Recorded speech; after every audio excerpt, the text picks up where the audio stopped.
Hello guys, so for today's video nga is meron tayong 24 hours layover sa Manila. Pagkadating mula sa airport ay sinalubong nga ako ng aking mami at agad naman kaming pumunta sa room na binook ko in advance para sa kanila. Halos 5 PM na nga kasi kami nakarating, kaya naman para masulit ang pagligo sa pool ay kinuhanan ko nga sila ng separate room para makapag-check-in ng maaga. Gulat na gulat nga ako nito nang makita itong kwarto na punong-puno ng gamit. Nagtutuan din kasi ako ng aking mami ng mga pagkain na mimiss ko sa Pilipinas. Bukod pa diyan is napakarami ko ring order sa Shopee na matagal na ngayon ko lang mapipick up. After nga nilang kumain at lumangoy ay napagdesisyonan naman namin na pumunta sa isang coffee shop. Nasa mood din maglakad ang aking pamangkin, kaya why not kung maglakad. A day in my life as an Alabang girlie. So ngayon guys, napupunta kami dito sa Philinvest City and dito kami kasi ayun, vacation lang saglit tapos kasama ko si ate. Ganyan. So andito lang kami guys.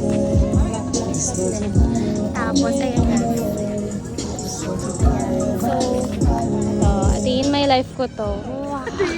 A day in my life as an Alabang. Ayan, ito kasama ko sila. Alam yung mom ko dito sa dito sila ngayon. Ayan. Sinahanap namin kung nasaan yung Starbucks. Ano yun na nakita namin yung Starbucks guys. It's medyo malayo. Pero so guys, ito na nga na-reach na namin ang aming destination which is yung Starbucks. So, ayan. So, again guys, papunta na kami sa loob. Pasok na kami guys. Bye-bye! So guys, nandito na kami sa loob ng Starbucks at nakapag-order na rin kami.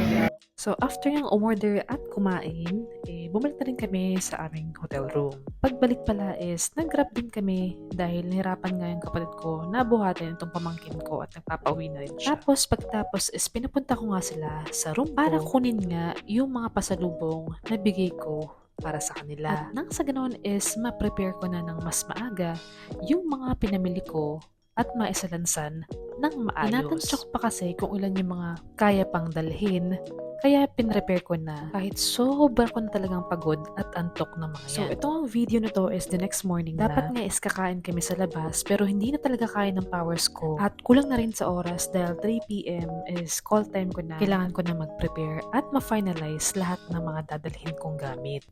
Kaya naman sabi ko is mag-order na lang kami ng Grab food para makatipid sa oras.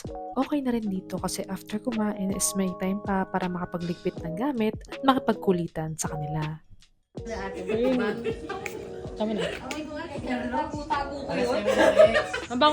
Inaamoy kasi dito ni mami kung ano yung pinakamabango na pabango tapos yun yung kukunin niya. Kagabi pa sila nagpalitan ng pabango at ayaw na nung iba na magpapalit.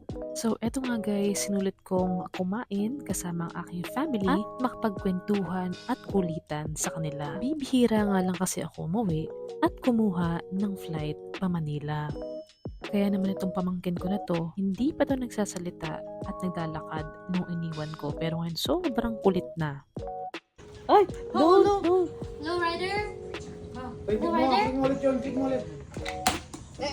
Hello, Ryder? Sa sobrang kulit ayan, kinuha na nga siya ng kanyang daddy. Dahil sabi ko is baka makapag-dial ng ibang room. You want mango?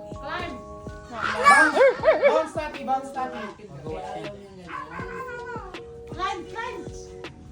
Okay, pupunta siya sa trono niya ulit. Bounce tati. Bounce. Ayan nga, nag-bounce ang baby ng mulag at ginaya naman ng pamangkin. Yung outfit niyo kahapon? Ganda naman. At dumating na rin nga yung oras na kailangan na magpaalam sa family kaya nag-picture lang kami ng mabilisan.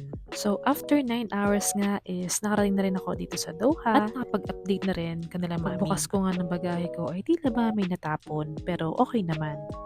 Hanggang dito na lang muna. Maraming salamat.